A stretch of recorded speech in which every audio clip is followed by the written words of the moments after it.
You're listening to Four Things to Know, a WCCO daily news podcast. Today is Monday, January 5th. I'm Maria Lizignoli. And I'm Johnny Connor. Thanks for listening to Four Things to Know. Our top story today, breaking news from the state capitol. Minnesota Governor Tim Walz announced he is dropping out of the race for governor and will not seek re-election. Our Barrett Leone was at that announcement and has more from the Capitol. We left that announcement not learning a whole lot more than what we knew this morning. Governor Tim Walz came into the room, read his statement, and left, taking no questions and walking away from a room full of reporters and photojournalists. But what we do know right now is that the governor says this decision comes after reevaluating over the holiday break with his family and his team, and it comes as amid growing scrutiny over the way his administration is handling fraud in state-run programs. Now, Walz first announced his third-term bid for governor back in September. The governor points to fraud investigations, rising political tensions, and what he calls dangerous rhetoric surrounding immigration and state-run programs for his bow out. Walz says while he believes he could win another term if he gave it his all, Minnesota needs his full attention right now, not a campaign. I'm passing on this race with zero sadness and zero regret. I did not run for this job to have the job. I ran for the job to do the job. Minnesota faces enormous challenges this year, and I refuse to spend a single minute doing anything other than rising to meet this moment. Minnesota has always come first and always will. Walz adds that he will remain in office until next January and is confident that a Democrat will hold the seat come November. He also says that he will tell us more about his decision come tomorrow. And Johnny, that brings us to number 2 today. With Tim Walz out of the race in 2026, what now? What does the future hold for that race, and who could run in his place? Yeah, Maria, all questions we're working to answer right now. And for more on that part of the story, we continue our team coverage today with political reporter Caroline Cummings. A remarkable development today, and with Governor Walz's war chest full of cash, his national name ID coming off of the 2024 election when he was the Democratic vice presidential nominee. No prominent Democrat said that they would challenge the incumbent governor when he announced that he would seek re-election. But his departure, of course, now changes the race in a significant way. A source close to DFL Senator Amy Klobuchar tells me she's been encouraged to run for governor now that he stepped aside, but she has not decided if she will jump into the race. She would be a formidable candidate, as she has often performed better than other Democrats on the ballot, including Kamala Harris and Governor Walz in 2024 when they were the presidential ticket. Meanwhile, several Republicans have announced their candidacies for governor, including House Speaker Lisa Demuth and 2022 GOP nominee Dr. Scott Jensen. GOP candidates, for the most part, have framed their entire campaigns squarely against Walz and his administration's response to fraud. I'll be watching to see how much their message shifts, though the fraud issue will for sure still be top of mind come November. And as you heard from Barrett, the governor read his statement. He did not take any questions. I intended to ask him if he would endorse a candidate on the Democrat side to replace him, and also what led to this decision. Was it just the mounting scrutiny in the last couple of weeks, or it had been something on his mind long before then? We will get a chance to ask him those questions come tomorrow, hopefully. Now to number 3 and more breaking news. Sources tell CBS News the Trump administration has ordered a stunning surge of federal agents to the Twin Cities. Agents were already conducting a ramped-up immigration crackdown. The show of force has led to clashes with protesters. And now, another surge could see roughly 2,000 more agents and officers deployed. They will be tasked with carrying out deportations and probing alleged cases of fraud, sources say. The deployment began yesterday. This comes after President Trump made comments criticizing Governor Walz and Representative Ilhan Omar over fraud in the state. Aboard Air Force One on Sunday, on his way back to the White House after the holidays, the president hurled insults targeting the governor. He also called for Somalis, including Representative Omar, to be forced to leave the U.S. And every one of them should be forced to leave this country, including Ilhan Omar, who's a total crook. And she's one of the leaders of it. Not the only, because she's not that smart. But think of it. $19 billion at least they've stolen from Minnesota and from the United States. It's actually more from the United States because Minnesota puts in, and we're not going to pay it anymore. It's almost not even believable. This very stupid, low IQ governor, he's a very stupid man because, I had a campaign against him with JD, and he's a stupid man, and he's a corrupt politician. This all comes after the president used a slur for people with intellectual disabilities to describe the governor on Thanksgiving. Number 4, WCCO has been following the reaction to a conspiracy theory surrounding former Minnesota House Speaker Melissa Hortman's death. The children of Hortman have joined lawmakers across party lines, now condemning a video President Trump posted about her killing. The president reposted a video suggesting Governor Tim Walz was behind her assassination. The video ties her death to alleged fraud in state systems without evidence.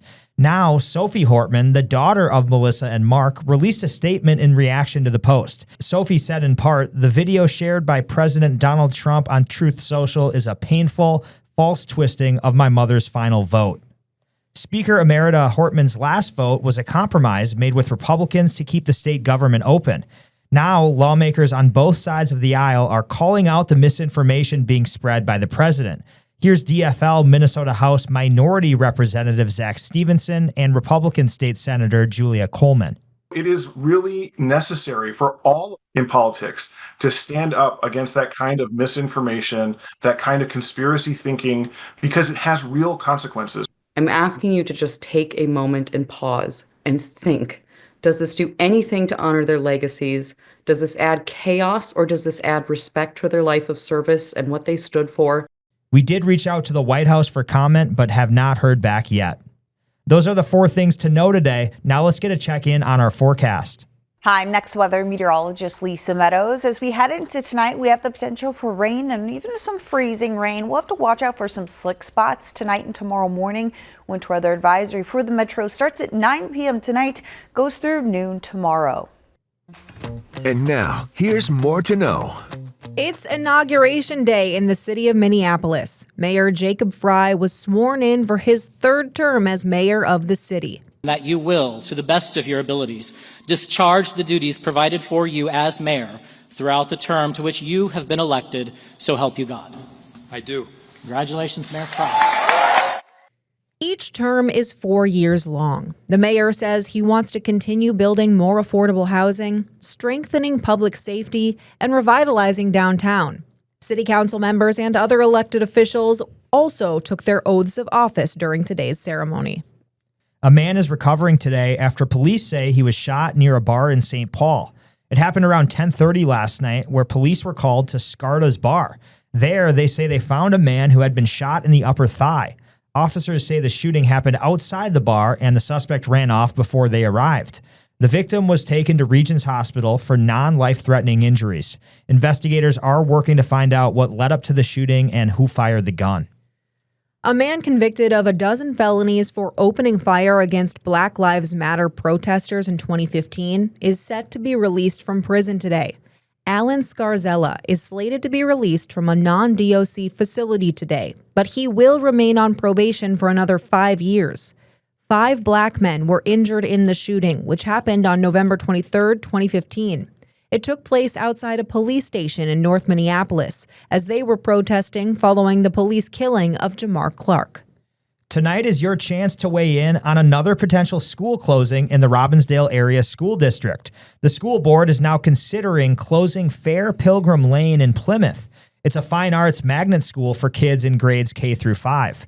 Last month, we told you the Robbinsdale School Board voted to close 3 other schools. This is following a massive error that left the district about $20 million in the red. Tonight's public hearing is at the Education Service Center in New Hope. That starts at 7 p.m. 16 years of commuting has come to an end. The Northstar Line made its final ride Sunday afternoon after the Vikings game. The Northstar first launched in 2009 as a 40-mile-long rail line between Target Field in downtown Minneapolis to Big Lake. At first, it was a success, with ridership peaking at more than 780,000 people. But the pandemic brought numbers way down, and officials say they didn't improve enough to keep operating efficiently. Vikings fans we talked to say they're sad to see it go. I think it's kind of crazy because it's really convenient for people to be able to take this and not drive through the traffic along with all the other people. A bus will now replace the route for the next 2 years. Metro Transit tells us they're still determining the future for the infrastructure, but they'll work with the rail company BNSF to find out what can be repurposed. Let's get to sports headlines. Maria, today is day one of the Vikings offseason. The one thing I found interesting about yesterday, it was nice to see Harrison Smith and CJ Ham and all those celebrations. But Kevin O'Connell did not commit to JJ McCarthy as next year's starter. Yeah. So let the questions begin. Who is it going to be? JJ again? What do you think, Johnny? Oh, man. I think they're going to bring in competition. Okay. And yeah, we'll just have to see. But NFL offseason, it's always crazy. So day one. Day one. Tonight, World Junior Championships in St. Paul. Czechia versus Sweden for the gold medal. Listen to this. Czechia looking for their first gold in 25 years. Sweden is looking for its second gold in 45 years. So there will be a massive celebration for one of those teams tonight. That's at 7:30 in St. Paul. And sticking with hockey, the Wild are back in action tonight. They're in LA for the fourth game of a 7-game road trip. That sounds nice to be in California that long. Right. These two teams just played each other on Saturday with the Kings winning in a shootout. So hopefully the Wild can get revenge tonight. That's at 9:30. And in basketball, the Timberwolves are off tonight, but they're back in action tomorrow. It's time to take a breath with your Daily Bright Spot. Dozens of volunteers were out yesterday providing warmth for neighbors in need.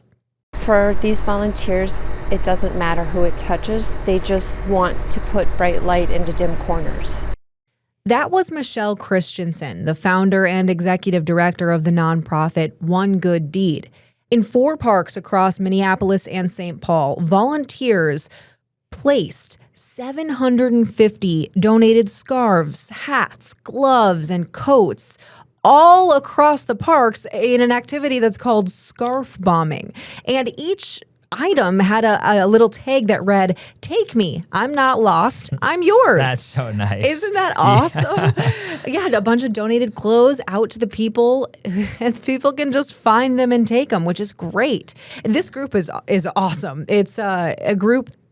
It's called One Good Deed, and every single month they aim to do one good deed. For future events and ways to volunteer, you can go to onegooddeed.org. That's really nice. Sounds like a great organization. And especially with winter stuff. I mean, there's so many different shapes and sizes of things. So to have that many options to choose from, hopefully everyone got something they needed. Absolutely. And with that, this has been 4 Things to Know. Thanks for listening. With Johnny Connor, I'm Maria Lizignoli, and we are here with the news you need every weekday afternoon by 3 o'clock. Listen to 4 Things to Know, a WCCO daily news podcast, wherever you get your podcasts.